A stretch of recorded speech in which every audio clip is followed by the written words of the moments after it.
الحمد لله رب العالمين والعاقبة للمتقين ولا عدوان إلا على الظالمين وأشهد أن لا إله إلا الله ولي الصالحين وأشهد أن محمدا عبده ورسوله خاتم النبيين صلوات الله عليه وعلى آله وصحبه أجمعين أما بعد. Nous entamons aujourd'hui une nouvelle série de cours sur un chapitre des plus importants dans la religion. Je dirais même que ce chapitre est le plus important. C'est celui dont l'apprentissage a le plus grand impact bénéfique dans la vie du croyant. Effectivement, les gens de science disent que la grandeur d'une science dépend de ce qu'elle contient comme information. Et c'est pour cela que la science du tawhid, qui est l'objectif ultime de la création de l'homme et sa raison d'exister, est la plus noble des sciences. Allah a informé qu'il n'a créé les djinns et les hommes que dans l'unique but qu'ils ne l'adorent. Allah dit dans son livre وَمَا خَلَقَتُ الْجِنَّ وَالْإِنسَ إِلَّا لِيَعْبُدُونَ. Je n'ai créé les djinns et les hommes que pour qu'ils m'adorent. Donc, toute science par laquelle le serviteur pourra concrétiser ce dessein sublime, ce but ultime qui est l'adoration d'Allah, est sans aucun doute la plus noble des sciences. Seulement sachez que l'adoration d'Allah repose forcément sur deux principes complémentaires. Le premier est la connaissance du Créateur, car il est impossible d'adorer ce qu'on ne connaît pas. Deuxième principe, la connaissance des injonctions divines et leur pratique. Le grand savant, l'érudit Mohammed Khalil Haras, qu'Allah lui fasse miséricorde, dit dans son livre Darwatut Tawhid, dans le chapitre du Tawhid, il incombe au serviteur tantôt la simple connaissance et le savoir, tantôt il lui incombe de vouer son attention, ses désirs et l'exclusivité de son culte pour Allah. Donc il y a deux principes ici, un principe de connaissance, de savoir et un principe d'adoration et de pratique. Ainsi le tawhid repose forcément sur une connaissance de l'adorer et un savoir de comment l'adorer. Et ces deux fondements sont la concrétisation de l'attestation de foi. Car l'attestation de foi en réalité englobe la connaissance d'Allah par ses noms et ses attributs, mais pas seulement, elle englobe également l'exclusivité du culte et de l'adoration par la soumission à la législation qu'Allah a révélée à son messager Mohammed alayhi salatu wa salam. L'islam étant la dernière des religions révélées et la seule qui est complète, parfaite et parachevée, sa perfection et sa magnificence se manifestent dans tous les chapitres de cette religion, sans exception. Que dire alors lorsque nous parlons du chapitre le plus important de la religion, celui qui concerne la connaissance du Créateur et son adoration, le chapitre du Tawhid. Ainsi, le chapitre du Tawhid dans l'islam est certainement d'une beauté inégalable qu'aucune révélation céleste précédente n'a atteinte, tant sur la perfection des adorations qu'elle renferme, la perfection de la prière, du jeûne, de l'aumône, du hajj, la précision dans le culte et le fait qu'elle a fermé toutes les portes qui mènent au shirk, au polythéisme, comme l'interdiction de dessiner et de sculpter des créatures vivantes, l'interdiction de jurer par un autre qu'Allah, l'interdiction d'élever les tombes plus haut qu'une coudée, etc. Toute voie, toute porte qui peut entraîner au polythéisme a été fermée dans cette religion. Et cette perfection également se ressent particulièrement dans le chapitre de la connaissance du Créateur l'unique. Effectivement, la diversité et la multitude d'informations que contiennent les textes du Coran et de la Sunna sont flagrantes, à tel point où la plupart des versets du Coran finissent par la mention de plusieurs noms ou attributs d'Allah. Ibn Taymiyyah a dit: la mention des noms d'Allah et de ses attributs dans le Coran est bien plus grande que la mention de la nourriture, la boisson et le mariage au paradis. Et les versets comprenant le rappel des noms et des attributs d'Allah dépassent largement l'importance des versets sur la résurrection. Et le plus immense des versets du Coran est celui de Al-Kursi, qui renferme le rappel des noms et des attributs. Fin de citation. Et ceci souligne l'immense importance de ce chapitre. Effectivement, la connaissance de ce chapitre impacte la vie tout entière de l'homme. Par ce chapitre, il comprend les signes de son Créateur à travers sa création et les contemple. Par cette connaissance, il place sa confiance en lui et ses espoirs. Il l'aime et le vénère en se libérant du joug de l'exagération des créatures faibles et besogneuses au profit de la glorification du riche par essence et du Tout-Puissant. Ainsi, sa sincérité grandit et se purifie. Il recherche la guidance exclusivement auprès de lui et il sait que son Seigneur n'est point injuste envers ses créatures. Et son but ultime devient la recherche de la satisfaction de son Seigneur. C'est donc la raison pour laquelle j'ai choisi comme nouvelle série de cours l'étude de cet immense chapitre qui est la connaissance des noms sublimes d'Allah et de ses attributs. Je me baserai essentiellement pour ce travail sur le commentaire des noms sublimes d'Allah du Cheikh Salih Sindi, hafizahullah, dans son commentaire du livre de Cheikh Sa'di, rahimahullah, sur l'explication des noms et des attributs d'Allah. Également, je puiserai d'autres références pour agrémenter le sujet, comme An-Nahjul Asma de Mohammed Al-Najdi ou encore Ishtiqaqu Asma'illahi Ta'ala Izadjaji et d'autres. Alors avant de commencer l'explication des premiers noms, je lirai en instance l'introduction de Cheikh Salih Sindi qu'il a faite sur le livre de Cheikh Saadi dans l'explication des noms et des attributs. Et cette introduction, sachez-le, est extrêmement bénéfique et profitable. Elle contient des principes et des règles indispensables pour la bonne compréhension de ce chapitre en profondeur, même si j'ai résumé certains passages et adapté en fonction du public francophone. Premier chapitre, l'importance d'étudier le chapitre des noms et des attributs. Le Cheikh dit, Hafidhahullah, il n'y a aucun doute que le chapitre des noms et des attributs est des plus immenses. La place qu'ils occupent est grandiose et l'intention qu'ils portent est d'une immense capitale pour tout musulman, même pour l'étudiant en sciences. Et cette importance se manifeste sous plusieurs aspects. Premier aspect, nombreux sont les commandements dans le livre d'Allah concernant l'obligation de connaître ses noms. Allah dit dans son livre, Wa'alamu anna Allaha sami'un alim. Et sachez qu'Allah est audient et omnipotent. Wa'alamu anna Allaha ya'lamu ma fi anfusikum fahdharuh. Sachez qu'Allah connaît ce qui est dans vos âmes, alors prenez garde. Il dit encore, Wa'alamu anna Allaha ma'al muttaqin. Et sachez qu'Allah est avec les pieux. Et il y a de nombreux versets contenant l'ordre de connaître les noms d'Allah, de connaître Allah. Et vous n'êtes pas censé ignorer que la base dans l'ordre, dans le discours divin, est qu'il soit compris par l'obligation. Également, lorsqu'Allah ordonne une chose, c'est une preuve qu'Allah aime cette chose. Et ceci est une règle constante dans les textes. Allah n'ordonne rien sans qu'il aime cette chose. Donc, Allah aime que nous connaissons ses noms et ses attributs. Allah aime que nous le connaissons. Donc, la connaissance des noms et des attributs d'Allah est une cause de l'amour d'Allah Ta'ala. Deuxième aspect, sur l'importance de l'étude de ce chapitre, la connaissance des noms d'Allah et de ses attributs, ainsi que l'application des exigences de ce qu'il renferme, fait partie de l'adoration d'Allah et de son tawhid, qui est la finalité pour laquelle Allah a créé cette création. Allah dit dans son livre, Allahu alladhi khalaqa sab'a samawatin wa min al-ardi mithlahunna yatanazzalu al-amru baynahunna lita'lamu anna Allaha ala kulli shay'in qadir wa anna Allaha qad ahata bi kulli shay'in ilma. Allah qui a créé cette cieux et autant de terre. Entre eux, son commandement descend afin que vous sachiez qu'Allah est en vérité omnipotent et qu'Allah a certes embrassé toute chose de sa science. Dans ce verset, Allah dit afin que vous sachiez. C'est-à-dire que la finalité de la création des cieux et de la terre est que les créatures connaissent ses attributs et les qualités de sa majesté, de sa grandeur et de sa magnificence. Ensuite, que le serviteur applique les exigences de cette connaissance, et ceci est une question majeure. Troisième aspect de l'importance de ce chapitre, cette science est le fondement de la religion, la base de la croyance et du bonheur. Et cette science est la meilleure des choses que les âmes et les cœurs peuvent acquérir. Car la connaissance des noms et des attributs d'Allah, de sa seigneurie, de sa souveraineté, est le tawhid lié à la connaissance. Ce tawhid est celui qui va mener au tawhid de la pratique de l'adoration. Car la première chose qui entre dans le cœur est le tawhid scientifique, informatif, c'est-à-dire les informations, la connaissance du Créateur. Puis, ce tawhid s'élèvera et se manifestera par une pratique liée à l'intention, la volonté et les actes du serviteur. Donc, la science des noms d'Allah subhanahu wa ta'ala et de ses attributs est le fondement et la base de la religion.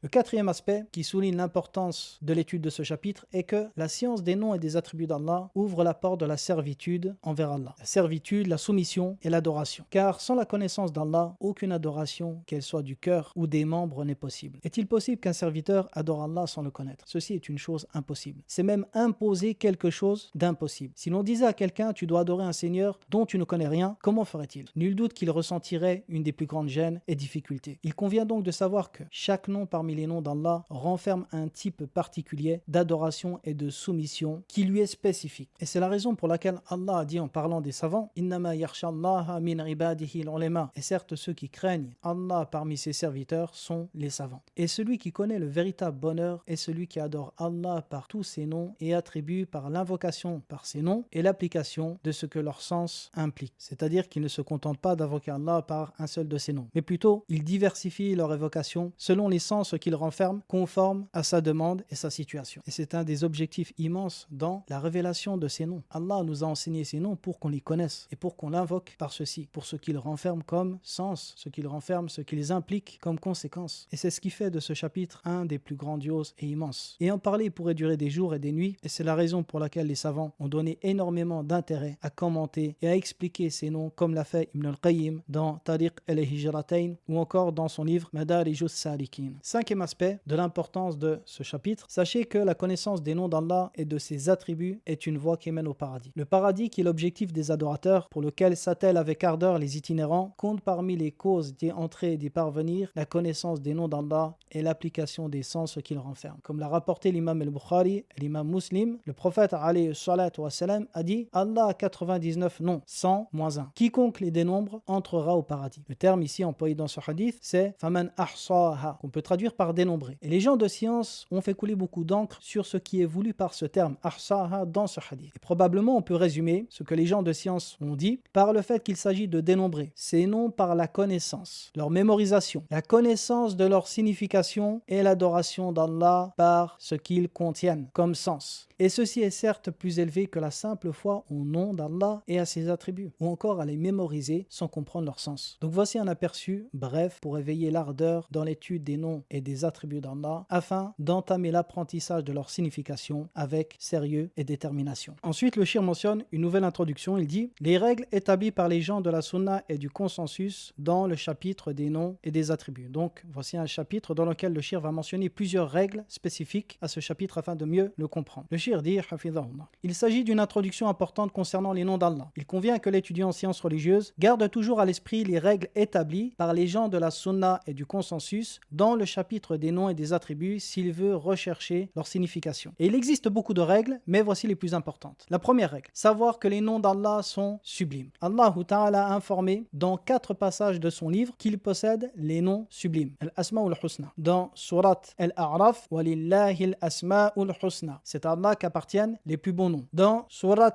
Al-Isra, Qul id'u Allaha aw id'u ar-Rahman ayyamma tad'u falahu al-Asma'ul Husna. Dit, invoquez Allah ou invoquez le tout miséricordieux, quel que soit le nom par lequel vous l'appelez, il a les plus beaux noms. Dans Surat Taha, Allahu la ilaha illahu lahul asma'ul husna. Allah, point de divinité à part lui, il a les plus beaux noms. Et dernièrement, dans Surat Al-Hashr, à la fin de la Surat, Huwallahu al-khaliqul bari'ul musawwir lahul asma'ul husna. C'est lui Allah, le créateur, celui qui donne un commencement à toute chose, le formateur, à lui les plus beaux noms. Allah a donc établi dans son livre qu'il possède les noms sublimes. Husna est le féminin de Ahsan, et le sens est qui atteignent l'extrême degré de beauté, c'est-à-dire la perfection ultime dans la beauté. C'est-à-dire qu'il n'y a rien au-delà de ces noms en fait de beauté, de majesté, de gloire et de louange. Alors si quelqu'un demande pourquoi les noms d'Allah sont sublimes, la réponse est que cela revient à 3 choses. La première, ces noms indiquent le plus grand et le plus pur des êtres désignés, qui est Allah. Deuxièmement, ces noms indiquent les plus grands et les plus nobles attributs. Troisièmement, ces noms sont exempts de tout défaut. Et c'est la raison pour laquelle les noms d'Allah sont les plus beaux, c'est-à-dire qu'ils atteignent l'extrême degré de perfection dans la beauté. Mais sachez que la sublimité et la magnificence de ces noms, leur beauté, lorsqu'on les médite, se manifeste de plusieurs manières. Et c'est un chapitre important afin de comprendre et de contempler cette beauté. Premièrement, de façon individuelle, c'est-à-dire que les noms d'Allah individuellement sont tous sublimes, que ce soit par le sens qu'ils indiquent, par la signification d'inclusion ou par la signification d'implication, car tous indiquent l'essence suprême du Créateur, mais pas seulement, ils indiquent et expriment également les sens que ces noms renferment. Et ces sens, les sens des noms d'Allah, se déduisent par correspondance, inclusion et implication. Alors ça, c'est 3 termes qu'on étudie dans Usul al-Fiqh. Pour résumer, si vous voulez, la correspondance, c'est le sens apparent du nom. L'inclusion, c'est les sens que le nom comprend. Et l'implication, c'est ce que nous allons déduire des sens. Je ferme la parenthèse, je reviens à la parole du shir. Il dit, deuxièmement, la sublimité et la beauté de ces noms se manifestent également par le lien et l'association entre les noms dans les textes. Comme nous l'avons dit, chaque nom d'Allah, pris individuellement, indique la perfection. Mais lorsqu'il est associé avec un autre nom, comme c'est venu dans beaucoup de textes, dans beaucoup de versets, ce nom alors exprime une perfection plus grande encore. Et ça, c'est un point que le lecteur du livre d'Allah doit observer. L'association entre l'audient et le clairvoyant, le puissant et le sage, le pardonneur, le miséricordieux, le premier et le dernier, l'apparent et le caché, etc. Toutes ces associations, ces noms qui sont jumelés, leur mention n'a pas été faite sans raison et de façon anodine. Plutôt, cette mention contient d'innombrables sens et bénéfices qu'Allah accorde aux gens de science qui méditent cette parole. Troisième point, la beauté de ces noms se manifeste également par la diversité des sens que chacun contient. Parmi les causes de cette perfection dans les noms d'Allah, le fait que chaque nom indique à lui seul plusieurs sens variés. Un seul nom parmi les noms d'Allah peut comprendre plus d'un sens, comme El-Aziz ou El-Hakim ou El-Wadoud ou El-Jabbar et leurs semblables. Tu trouves qu'un seul nom indique 2, 3 ou plus de sens et ceci fait partie de la beauté des noms d'Allah. Quatrième point, cette beauté se manifeste par le fait qu'il n'y a absolument aucune synonymie entre les noms d'Allah. C'est-à-dire qu'il n'existe aucun synonyme entre les noms d'Allah. Ils sont soit distincts par le sens apparent, soit par le détail et les nuances qu'ils contiennent. Ce qui signifie qu'il est impossible qu'un nom indique exactement le même sens qu'un autre. Ceci ne peut pas exister dans les noms d'Allah. Même si vous trouverez certains noms qui sont proches de sens, ils ne sont pas synonymes. Il y aura toujours des nuances et des détails entre les deux. Par exemple, entre El-Alim et El-Khabir. El-Alim qu'on peut traduire par l'omniscient et El-Khabir par le parfaitement informé. Ou encore entre El-Khaliq, le créateur, et El-Bari, celui qui donne un commencement. Il y a des nuances entre ces deux noms et ceci sera abordé dans l'explication des noms, Inch'Allah. Deuxième règle que le Cheikh a mentionné, les questions relatives à la manière de croire au nom d'Allah. La foi au nom d'Allah, subhanahu wa ta'ala, comprend plusieurs choses. Premièrement, le fait de croire qu'Allah s'est nommé par ses noms et que ce ne sont pas ces créatures qui ont inventé ces noms. Dans le hadith, As'aluka bi kulli ismin huwa lak sammayta bihi nafsak. Je te demande par tout nom par lequel tu t'es nommé. Il faut donc que le serviteur croit que ces noms sont ceux par lesquels Allah se nomme et c'est lui qui s'est nommé par eux. Avoir donc la conviction qu'Allah a pour nom El-Alim, El-Qadir, El-Qawi, El-Afou et ainsi de suite. Entre parenthèses, on comprend de ça que le chapitre des noms et des attributs d'Allah est tawqifi, c'est-à-dire qu'il est restreint à la législation et à la révélation. Il n'est pas permis d'inventer et de déduire des noms de notre propre chef. Je ferme la parenthèse. Deuxième point, ce qui concerne la croyance. Il faut croire au sens qu'indique le nom. Parmi les principes établis chez les gens de la Sunna, le fait que les noms d'Allah ne sont pas des noms dépouillés de tout sens, mais plutôt chacun d'eux indique un sens et un attribut de perfection du Créateur. Donc lorsqu'on croit au nom d'Allah, on croit également au sens qu'il renferme.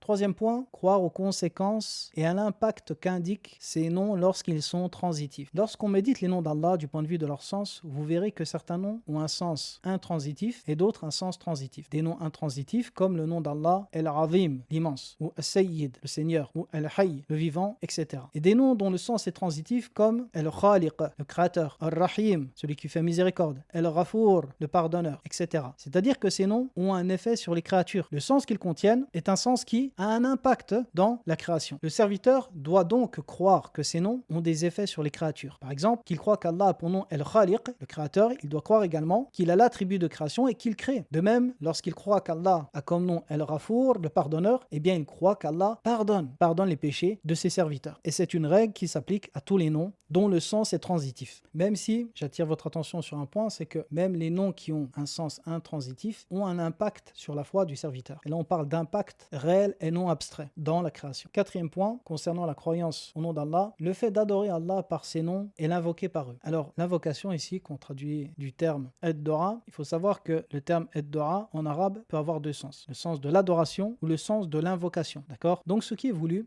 dans le verset Walillahil asma'ul husna fad'uhu biha. C'est à Allah qu'appartiennent les plus beaux noms, invoquez-le par ses noms. Et le terme qui a été employé dans ce verset, c'est fad'uhu biha. Et invoquez-le, littéralement invoquez-le par ses noms. Et les savants ont expliqué ici que le terme fad'u, invoquez-le, a deux sens, ou peut avoir deux sens. Le sens de l'adoration, adorez-le par ses noms, ou le sens de l'invocation, invoquez-le par ses noms. Et les deux sens sont justes, et tous deux font partie de ce qu'implique la foi au nom d'Allah. Car Allah est invoqué au sens où il est nommé par ses noms, il est sollicité par eux, mais également par l'adoration, comme le fait d'adorer Allah par les sens compris dans ses noms. Comme je l'ai mentionné, chaque nom d'Allah a une adoration qui lui est spécifique. Le nom d'Allah, Ar-Rahim, le miséricordieux, ou encore Ar-Rahman, le tout miséricordieux, ou encore El-Ghafour, le pardonneur, et leurs semblables parmi les noms de miséricorde et de bienfaisance suscitent chez le serviteur l'amour et l'espoir en Allah. Et l'amour et l'espoir font partie des plus grandes adorations du cœur. Ils font même partie des piliers des actes du cœur. Et il en est de même pour tous les noms d'Allah. On doit donc invoquer Allah par ses noms et l'adorer en fonction des sens qu'ils contiennent. Une remarque importante ici. Les noms mentionnés dans les textes ne sont pas exhaustifs. C'est-à-dire qu'ils ne sont pas tous les noms d'Allah, mais seulement ce qu'Allah a bien voulu, par grâce et miséricorde, révéler à ses serviteurs. Ibn al-Qayyim dit à ce sujet, rahimahullah, ce que les serviteurs savent de ces noms, comparé à ce qu'ils ignorent, est semblable au coup de bec d'un oiseau dans l'océan et ce qu'il en puiserait. Donc, quoi qu'il en soit, ce qui est certain, c'est que les noms d'Allah et ses attributs, en réalité, ne sont pas limités à notre connaissance, à ce que les textes ont informé. Et ceci est corroboré par de nombreuses preuves. Et c'est l'avis des célèbres de cette communauté et des grands imams, comme l'a mentionné le cheikh de l'islam Ibn Taymiyyah. Et plus d'un parmi les gens de science ont rapporté le consensus des savants sur ce sujet. Et ceci suscite l'envie du serviteur de connaître connaître d'autres noms d'Allah, ce qui n'est pas possible dans ce bas monde. Le prophète alayhi salatu wassalam a mentionné dans le grand hadith de l'intercession, il dit « Alors je louerai mon Seigneur par des louanges que j'ignore à l'heure actuelle, mais qu'Allah m'accordera à ce moment-là, ou me révélera ou m'insufflera à ce moment-là. » Fin de citation du hadith, sachant qu'Allah ne peut être loué que par soit ses noms, soit ses attributs. De là on comprend que Allah va révéler au messager d'Allah alayhi salatu wassalam d'autres noms ou d'autres attributs à ce moment-là précis, Yawm al-Qiyamah. Donc voici la fin de l'introduction du Cheikh Salih Sindi, hafidhahullah. J'ai résumé quelque peu et adapté, et dans la prochaine leçon, Inch'Allah, on commencera l'explication des premiers noms d'Allah Ta'ala. Wa billahi tawfiq wa akhiru da'wana anil hamdulillahi rabbil alamin.